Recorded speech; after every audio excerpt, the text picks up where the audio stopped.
बाद देश की उस कामयाबी की जो कोरोना वैक्सीनेशन से जुड़ी हुई है। आज देश ने 100 करोड़ वैक्सीन डोज का आंकड़ा पार कर लिया। आज से करीब 9 महीने पहले 16 जनवरी को जब देश में कोरोना की वैक्सीन आई थी तो किसी ने सोचा भी नहीं था कि इतनी जल्दी इतनी बड़ी आबादी तक वैक्सीन पहुंच जाएगी। लेकिन केंद्र से लेकर राज्य सरकारों तक ने कोरोना से जंग ठान ली थी। जितनी जल्दी देश ने वैक्सीन बनाई उतनी ही तेजी से वैक्सीनेशन का काम शुरू हुआ और आज देश में 100 करोड़ वैक्सीन लगाई जा चुकी है। आज 21 अक्टूबर 2021 का ये दिन इतिहास में दर्ज हो गया है। भारत ने अब से कुछ दूर पहले ही 100 करोड़ वैक्सीन डोज का आंकड़ा पार कर लिया है। इन दो तारीखों और इन दो तस्वीरों के बीच हिंदुस्तान ने कामयाबी की वो इबारत लिखी है जो दुनिया के तमाम देशों के बीच भारत की साख को और मजबूत करती है। देश में इसी साल 16 जनवरी को कोरोना वैक्सीन का अभियान शुरू हुआ था और सिर्फ 279 दिन के फासले पर भारत ने 100 करोड़ वैक्सीन डोज का आंकड़ा पार कर लिया। और इसीलिए प्रधानमंत्री नरेंद्र मोदी उन लोगों के बीच में थे जिन्होंने ये कीर्तिमान गढ़ने में जी जान लगा दी।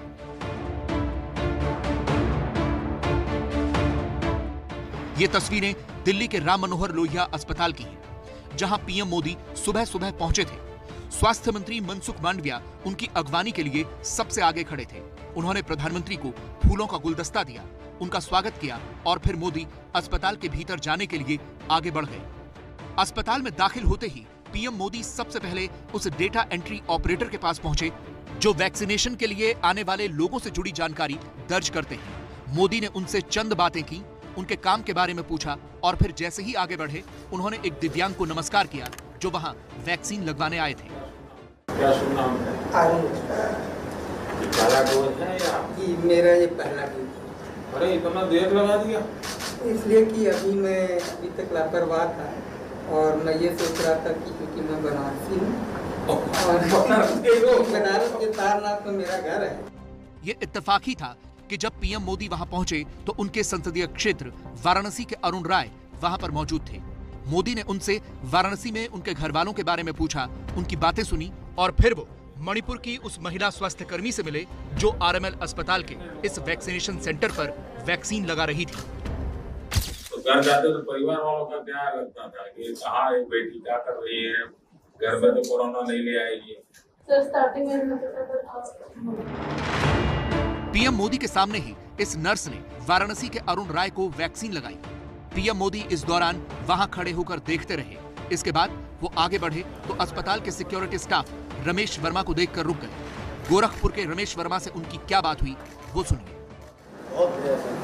घर में लोग चिंता करते होंगे, छुट्टी ले लो, घर वाले लेकिन हम लोग आर्थिक सेवा करें, सेवा करते थे। मूल कहाँ के? सबसे बड़ी बात सर जैसे आपने कहा ना कि मैं देश का चौकीदार, तो वो चीज़ बड़ा गौरव है सर, बहुत गौरव है। पीएम मोदी वहां दिल्ली के पटपड़गंज से आई छवि से भी मिले। मोदी ने इस दिव्यांग बच्ची से पूछा, आप क्या करती हैं? तो छवि ने पीएम को गाना सुनाया।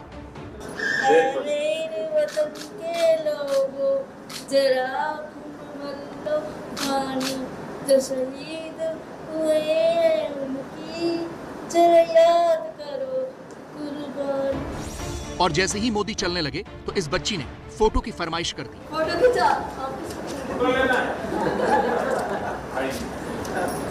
फोटो लेना है, कौन लेगा? आप लेंगे?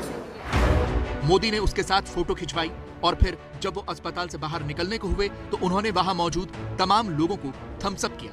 ये लोग पीएम मोदी की एक झलक पाने के लिए घंटों से यहां खड़े थे।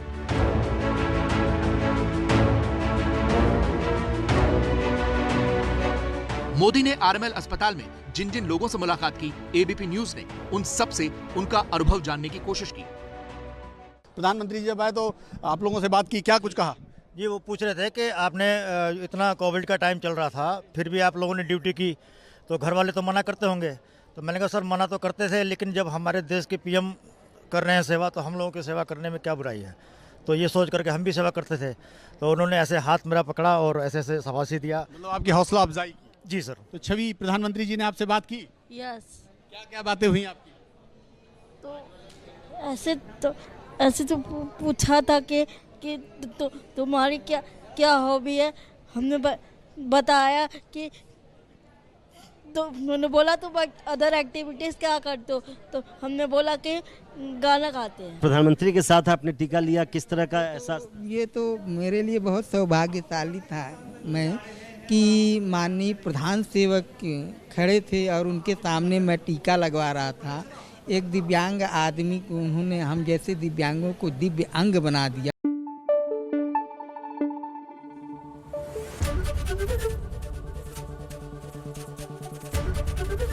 एबीपी न्यूज़ आपको रखे आगे।